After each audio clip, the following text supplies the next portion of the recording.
रात के हाईवे पर कभी भी अकेले मत रुकना। लोग कहते हैं कुछ जगह सिर्फ जिंदा लोगों के लिए नहीं होती।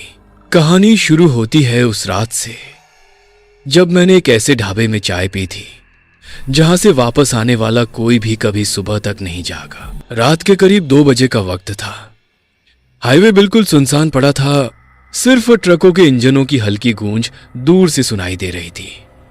मैंने स्टीयरिंग घुमाकर अपना ट्रक साइड में लगाया। पूरी रात ड्राइव करने के बाद आंखों में जलन सी थी। तभी मुझे वो पुराना ढाबा दिखा, एक छोटी सी झोपड़ी जिसमें एक ट्यूबलाइट टिमटिमा रही थी। बोर्ड पर लिखा था अमर ढाबा 24 घंटे खुला।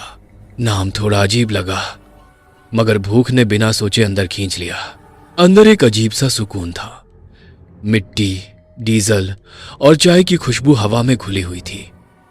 एक आदमी चूल्हे के पास बैठा था, छोटी दाढ़ी, पास में बड़ा बर्तन। उसने मुस्कुराकर कहा, आइए मालिक, गरम चाय बना दूं। उसकी आवाज में एक पुरानी आदत सी थी, जैसे वो हर रात वही लोगों से मिलता हो। मैं बेंच पर बैठा और थोड़ा स्ट्रेच किया। चाय आई कड़क और अदरक वाली। मैंने एक घूंट लिया। कुछ अजीब सा लगा, जैसे चाय में ठंडी हवा घुल गई हो। बाहर हवा सरसराने लगी। तभी एक और ट्रक रुका। ड्राइवर उतरा, मुझे देखकर मुस्कुराया, लेकिन उसके पैरों के निशान जमीन पर नहीं छपे।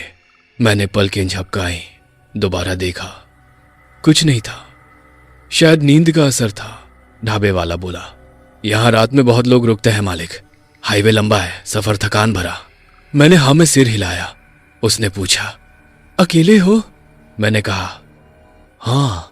उसने बस इतना कहा, अकेले सफर में ज्यादा देर मत रुकना। उस पल उसके चेहरे पर एक अजीब सा अंधेरा था। मैं चाय खत्म करके उठ ही रहा था कि एक बुजुर्ग आदमी अंदर आया, हाथ में लाठी, आंखों में जलन। उसने मुझे देखा और बोला, यह ढाबा कब से खुला है? यह तो 5 साल पहले बंद हो गया था। मैं हंसा, अंकल बंद कहां, अंदर तो आदमी चाय बना रहा है। बुजुर्ग ने कहा, बेटा मैं ही तो था यहां का मालिक, लेकिन अपने बेटे के साथ हुए हादसे के बाद यह जगह हमने छोड़ दी। मुझे लगा शायद कोई गलतफहमी है। मैं बाहर आया, पर हवा और ठंडी हो गई थी। जब दोबारा अंदर गया, चूल्हा बुझ चुका था, बेंच खाली थी, केतली उलटी पड़ी थी और चाय की खुशबू हवा में गायब हो चुकी थी। दरवाजा चरमराया। मैंने बुजुर्ग को पुकारा, मगर वो भी गायब। तभी पीछे से किसी ने मेरे कंधे पर हाथ रखा। वो वही ड्राइवर था जिसे मैंने पहले देखा था। उसने धीरे से कहा, यह ढाबा सिर्फ उन लोगों के लिए खुलता है जो हाईवे पर अकेले सफर करते हुए नींद से लड़ते हैं, लेकिन जिन्हें यहाँ की चाय मिल जाती है उनका सफर यहीं खत्म हो जाता है। मैंने पीछे मुड़कर देखा। उसके हाथ में चाय का प्याला था। उस प्याले से धुआं नहीं, ठंडी हवा निकल रही थी। मुझे लगा जैसे सांस रुक गई हो। मैं जोर से ट्रक की तरफ भागा। कदमों की आहट, फिर बस सन्नाटा। पीछे से कोई आवाज नहीं, सिर्फ हवा और टायरों की चीख। मैं इंजन स्टार्ट करके निकल गया। रास्ते में मिरर में देखा, ढाबा वहां था ही नहीं।